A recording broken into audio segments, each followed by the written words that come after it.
오늘 하나님께서 우리에게 주신 말씀 호세아 11장 8절에서 11절까지 말씀입니다.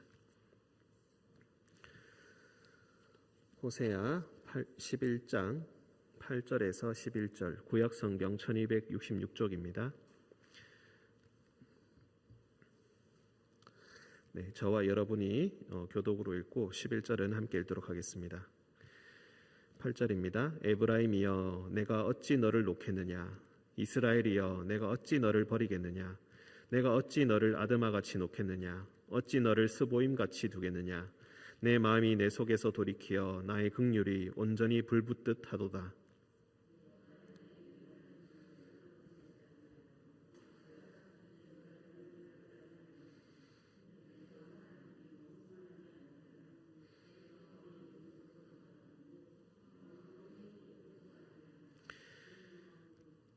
그들은 사자처럼 소리를 내시는 여호와를 따를 것이라. 여호와께서 소리를 내시면 자손들이 서쪽에서부터 떨며 오되, 그들은 애굽에서부터 새같이 아수르에서부터 비둘기같이 떨며 오리니 내가 그들을 그들의 집에 머물게 하리라.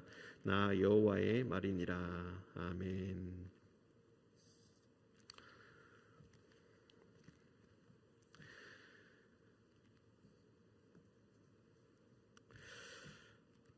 아버지가 한 명 있습니다.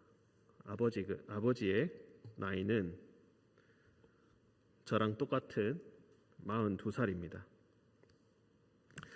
이 아버지에게 딸이 한 명 있습니다. 이 딸은 나이가 22살입니다.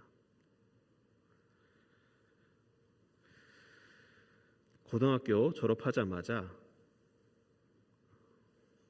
실수로 아이가 생겼습니다. 20살 때부터 일을 하기 시작했습니다. 어린 나이에 고생하면서 사회 경력을 쌓았고, 자신도 아이인데 아이가 아이를 키우느라고 아이가 아이를 어떻게 대하는지 잘 몰라가지고 잘 놀아주지도 못하고 웃어주지도 못하고 칭찬도 제대로 하지 못하고, 돌아오면 자고 있고 일어나서 나갈 때도 자고 있고, 잘 만나지 못한 채 그렇게 열심히 살다 보니까 아이가 성인이 되었습니다. 겨우 나이가 40인데 딸의 나이가 20살입니다. 어찌나 무뚝뚝했는지 딸의 기억으로는 절대로 웃어주지도 않고 뭘 해줘도 고맙다는 소리 한번 들어본 적이 없는 그런 무뚝뚝한 아빠입니다. 하지만 이 딸은 아빠와 사이가 좋습니다. 왜냐하면 말로 하지 않아도 아빠가 자신을 사랑한다는 것을 너무 잘 알기 때문입니다. 아이가 20살이 되어서 아르바이트를 했습니다.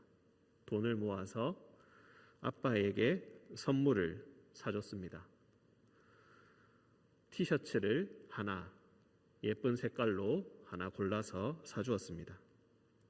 물론 고맙다는 소리, 웃음 한번 전혀 받지 못하고 그냥 거기 둬라 라고 아주 시크하고 쿨하게 넘어갔습니다. 딸은 처음에는 섭섭했습니다. 왜냐하면 옷을 선물했는데 한번 입지도 않았기 때문입니다. 얼마 지나서 부부끼리 여행을 가게 되었습니다. 친구 부부와 함께 여러 부모들이 섞여서 여행을 가게 되었는데, 여행을 잘 다녀오고 난 다음에 2주 동안 여행을 다녀오고 난 다음에 이제 엄마가 돌아와서 딸에게 사진을 보여줬습니다. 다른 사람들은 옷이 계속 바뀌는데 자기 아빠는 14일 동안 12일을 똑같은 옷만 입고 있었습니다. 왜냐하면 그 옷이 딸이 사준 바로 그 옷이었기 때문에 그렇습니다. 그리고 사람들이 물어볼 때마다 당신 왜 계속 이 옷만 입고 있냐? 이 옷이 도대체 뭐냐? 라고 물으니까 이 옷 내 딸이 사준 거다. 얼마나 예쁜지 벗기가 싫다. 2주 내내 그렇게 자랑하고 또 자랑하고 다녔습니다. 그거를 아빠 입에서는 전혀 듣지 못하고 엄마를 통해서만 듣게 되었습니다. 생일 선물로 지갑을 사줬다고 합니다. 사실 생일 당시에는 어떻게 될지 알지 못했기 때문에 몇 개월 전에 지갑을 선물로 드렸다고 합니다. 지갑이 너무 낡은 것 같고 너무 초라해 보여서 자기가 결심을 하고 꽤 좋은 걸로 샀다고 합니다. 그래서 아빠에게 줬더니 역시 묵묵부답, 고맙다는 소리 일체하지 않고 나 생일 아직 멀었는데 왜 이걸 주냐, 그냥 그 한마디만 들었습니다. 역시 지갑을 사줬는데도 들고 다니지도 않았습니다. 처음엔 섭섭하다 생각했지만 몇 개월이 지나 아버지의 생신이 지나고 난 그 다음 날부터 지갑이 바뀌어 있다는 것을 알게 됐습니다. 역시 엄마의 말로 그 지갑 딸이 사줬기 때문에 신주단지 모시듯이 포장한 그대로 아무도 손을 대지 않을 그곳에 고이 모셔두고 있다가 매일 한 번씩 꺼내서 잘 있나 살펴보고 그것을 생일 때까지 하다가 생일날부터 생일 선물로 사줬기 때문에 그것을 꺼내서 그때부터 가지고 다녔다고 합니다. 딸이 대학에 합격했을 때는 함께 합격을 검색하다가 합격 소식이 뜨자마자 합격했네? 라는 말 한마디 던지고 서재로 달려가는 아빠의 모습을 볼 수 있었습니다. 왜냐하면 우는 모습을 딸에게 보이지 않기 위해서 그렇게 했던 것입니다.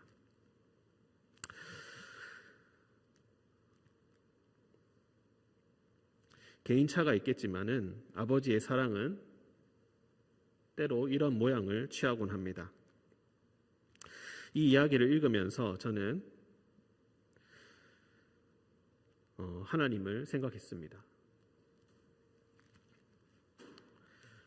하나님이 과연 나의 예배를 기뻐하실까, 나의 기도를 기뻐하실까 생각을 할 때 때로는 아무 응답이 없고 기뻐하시는지 기뻐하지 아니하시는지 알 수가 없을 때에 저는 이 이야기를 생각하곤 합니다.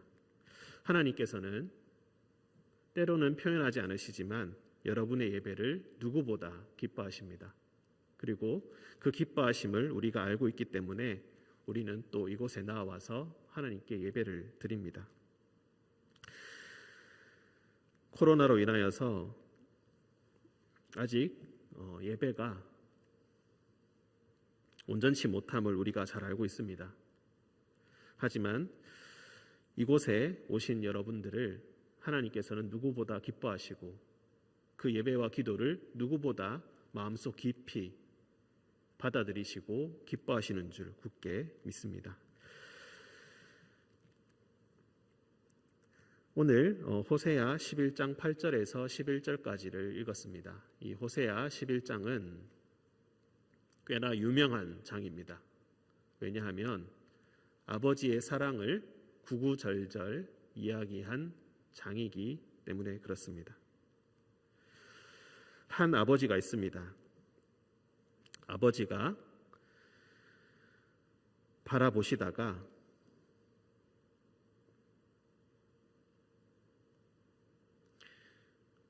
이유 없이 그를 사랑하였기 때문에 11장 1절 이스라엘이 어렸을 때에 내가 사랑하여서 내 아들을 애굽에서 불러냈다. 다른 이유 없이 그냥 사랑해서 불렀다고 합니다. 거기서 나와라. 너는 거기 있어서는 안 된다. 애굽에 있지 말고 나와라. 내가 너를 좋은 땅으로 데려가. 광야를 건너야 하지만 걱정하지 말아라. 내가 너를 지켜주겠다. 먹는 것, 마시는 것 걱정하지 말아라. 내가 너를 분명히 먹이고 마시게 하고 안전하게 자게 해주겠다. 그렇게 해서 아들을 데리고 나왔습니다. 그런데 아들을 불러냈는데 참으로 섭섭하게도 그 사랑이 온전히 전달되지는 못했던 것 같습니다. 2절에 보시면은 선지자들이 그들을 부를수록 그들은 점점 멀리하고 바알들에게 제사하며 아로 새긴 우상 앞에서 분향하였느니라.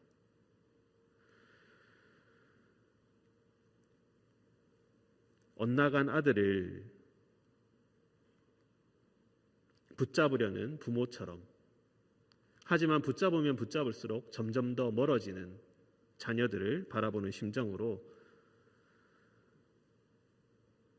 나는 사랑으로 불렀는데 왜 자꾸 멀어지는 거니? 왜 이렇게 내가 불렀는데도 나를 제대로 바라보지 않고 왜 자꾸 다른 곳을 쳐다보고 있니? 왜 자꾸 바알들을 쳐다보고 아로 새긴 아름다운 우상들을 바라보고 있니? 그들이 너를 부른 것이 아니라 내가 너희를 불렀는데 너희는 자꾸 엉뚱한 방법만 보면서 사람을 보내어 부르면 부를수록 점점 더 나에게서 멀어져 가는구나. 3절 그러나 내가 에브라임에게 걸음을 가르치고 내 팔로 안았음에도 내가 그들을 고치는 줄을 그들은 알지 못하였도다.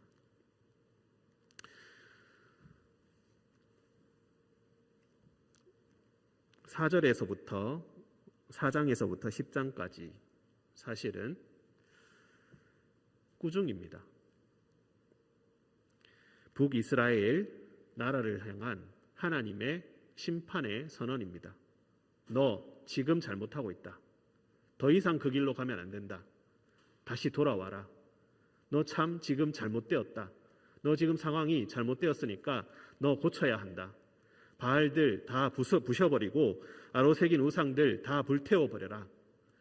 그들은 너희에게 평강을 주지 못하고 복을 주지 못하고 너희가 원하는 것을 주지 못할 것이다.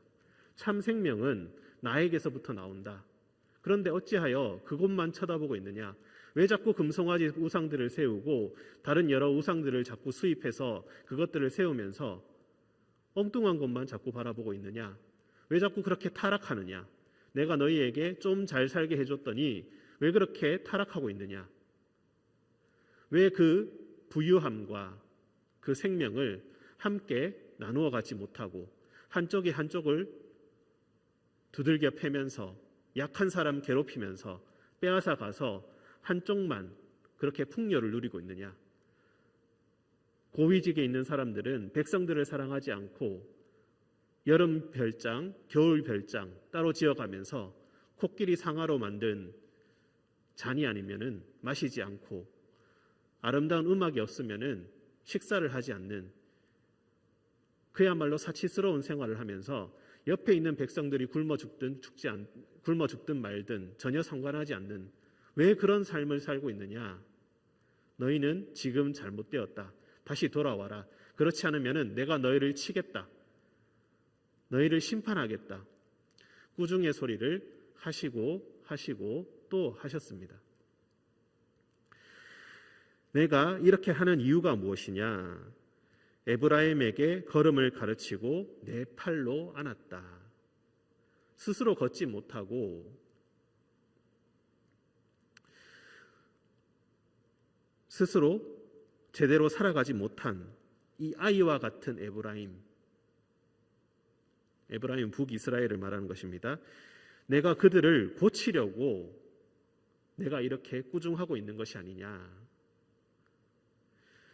내가 사람의 줄 곧 사랑의 줄로 그들을 이끌었다. 4절 그들에 대하여 그 목에서 멍에를 벗기는 자같이 되었으며 그들 앞에 먹을 것을 두었노라. 이렇게 꾸중하는 이유가 무엇입니까? 내 뜻대로 다 하게 하려고 자기의 뜻대로 하지 못하게 하려고 목에 멍에를 채우고 자기가 원하는 대로 끌고 다니시려고 마치 개처럼 부리시려고 그렇게 하시는 것입니까? 아니라는 것입니다. 나는 사랑의 줄로 너희를 메었다. 너희의 멍에를 오히려 부수기 위해서 이렇게 하는 것이다. 너희가 아무리 바알들을 섬기고 다른 우상들을 따른다 할지라도 그들은 너희에게 멍에를 매려고 하지 결코 너희에게 사랑을 주려고 하지 않을 것이다. 애초부터 그들은 사랑을 줄 수 없는 자들이고 오직 나만이 너희에게 사랑을 줄 수 있기 때문이다.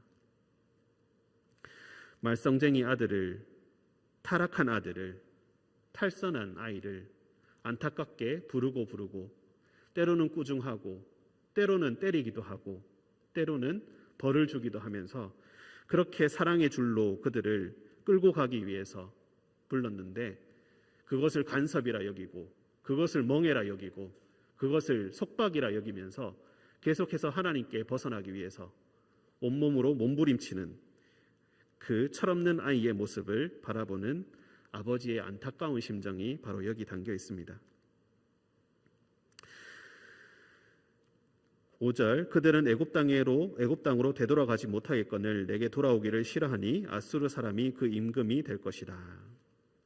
애굽의 멍에를 벗기고 애굽에서 불러냈더니 그렇다고 해서 아버지에게로 가기는 싫고 그러니 이제는 아수르에게 갑니다.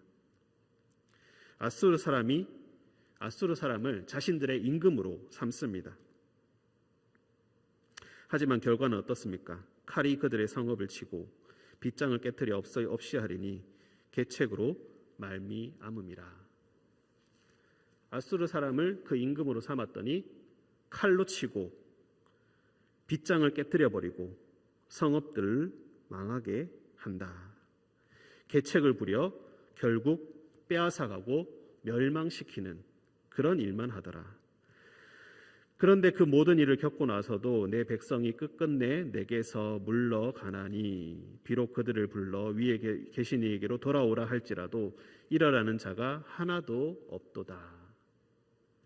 그것을 경험하고 이 미련한 경험을 반복하고 또 반복해도 끝내 알지 못하고 끝내 하나님 앞에 나오지 못하고 뒤로 아버지에게로 물러나서 위에 계신 이로 돌아가자 선지자들이 아무리 외쳐도 한 명도 일어나서 나오는 자가 없도다.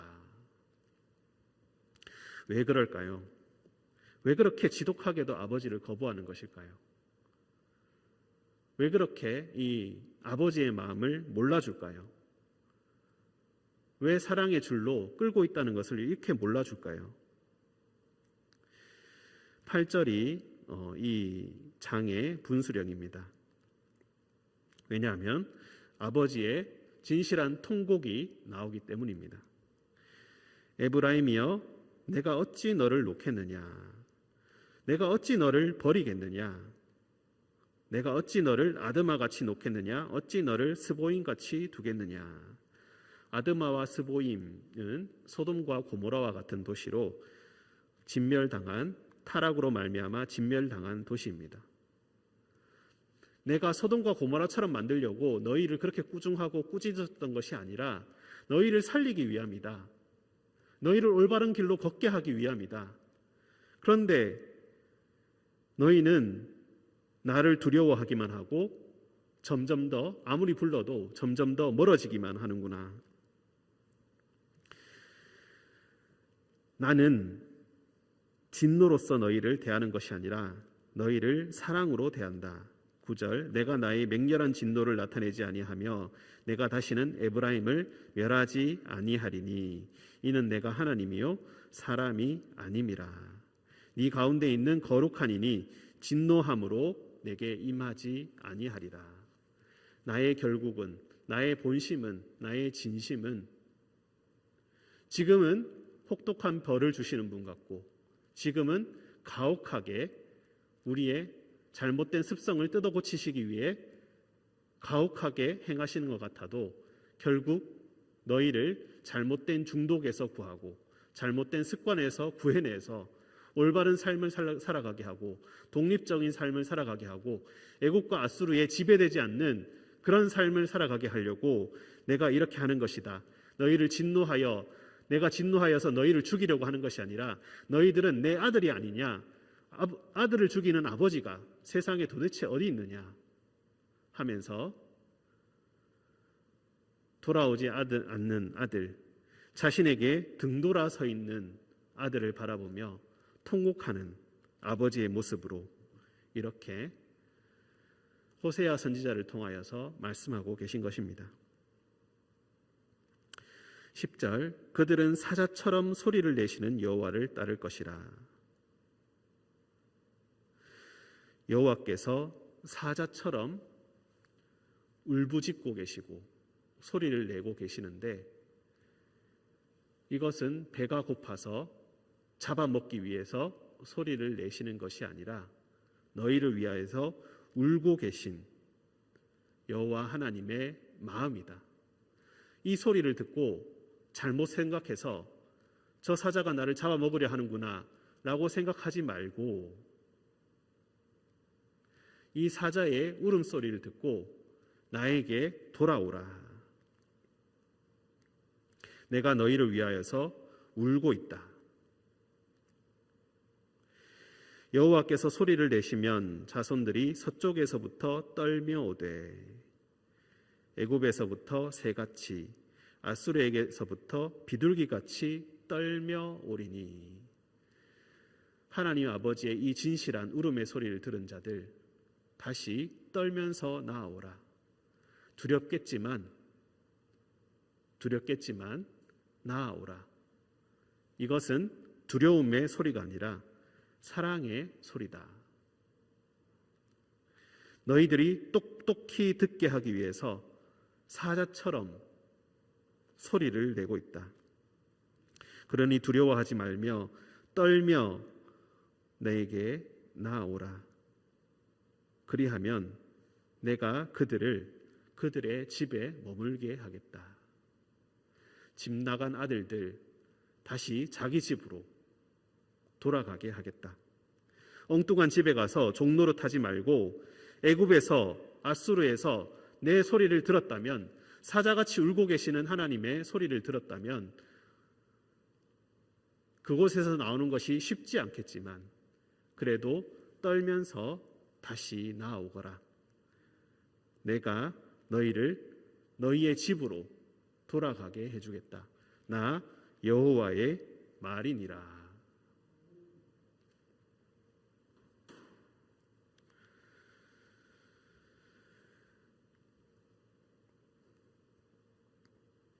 때로 부모는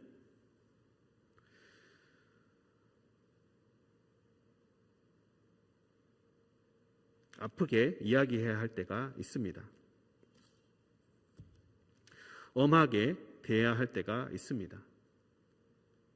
때로는 조금 심하다 싶을 만큼 충격을 주기 위해서, 삶의 올바른 교훈을 깨닫게 하기 위해서, 잘못된 습관을 버리게 하기 위해서 엄격하게 이야기하고 때로는 체벌을 하고 때로는 심하게 꾸짖을 때가 있습니다. 하나님도 마찬가지이십니다. 하지만 아무리 진노함이 우리에게 있다 할지라도 그 진노함 뒤에는 아들이 돌아오기를 간절히 바라는, 통곡하며 눈물 흘리며 아들을 기다리고 있는 아버지의 모습이 그 안에 숨겨져 있고, 눈물이 숨겨져 있고, 사자와 같은 울부짖음이 그 가운데 숨겨져 있습니다. 그러니 때로 무섭다 할지라도 우리는 주님 곁으로 가야 합니다. 아버지 곁으로 가는 것이 해오던 일이 아니라 어색하고 힘들고 곁에 있는 것이 1초가 1시간처럼 느껴진다 할지라도 진정 나를 사랑하시는 분은 바로 그분이시기 때문에 아버지 곁에 머물러 있어야 합니다. 엉뚱한 곳에 가서 아버지와 어머니를 찾지 않아야 합니다.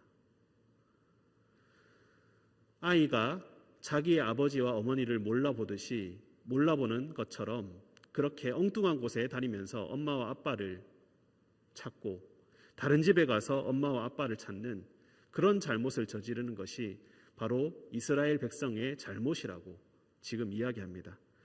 너무나 간단하지 않습니까?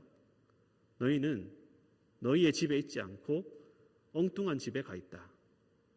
내가 이곳에 있으라고 이야기했는데 그래서 남쪽에서부터 불러냈더니 이번엔 북쪽으로 올라가서 아수르의 집에 가서 그곳에서 또 종노릇하고 굴종하고 잘못된 일을 저지르고 있구나. 그러니 나에게로 돌아오거라. 무서워도 떨면서 돌아오거라. 내가 너희를 진정 있어야 할 곳 너희들의 집으로 인도하겠다. 아버지의 사랑을 아는 자는 아버지의 사자와 같은 그 두려운 울음소리 안에 있는 사랑의 눈물을, 그 의미를 알고 있는 자는 두려워도 하나님 곁에 거할 수 있습니다. 하나님 곁에 거하시는, 두려워도 떨며 주님 앞으로 나오시는 우리 성도님들 되시기를 주님의 이름으로 축원드립니다. 기도하겠습니다. 은총의 주님, 사자와 같은 아버지의 울음소리를 듣습니다. 내게로 돌아오라, 돌아오라. 돌아오라고 외쳤지만, 이제껏 들어왔지만 여전히 돌아가지 못한 채, 아니 오히려 더욱더 멀어지는 이 모습이 곧 우리의 모습이기도 합니다. 아버지가 계시지 않은 곳에 가서 아버지를 찾으며 아버지가 계시지 않은 곳에 가서 아버지의 뜻을 발견하려고 애쓰는 그 자들이 바로 우리들입니다. 거룩하신 주님, 주님의 소리를 온전히 듣게 하시고 그 소리를 따라 다시 돌아오는 우리 모두가 되게 하여 주옵소서. 때로는 우리에게 벌을 주시고 때로는 우리를 아프게 하실지라도 하나님 곁을 떠나지 아니하고 하나님 곁에 온전히 머물러 두려워 떨지라도 하나님 곁에 머무는 진정 주님의 자녀가 되게 하여 주옵소서. 주님께서 우리와 늘 동행하여 주심을 믿으며 거룩하신 예수님의 이름으로 기도합니다. 아멘.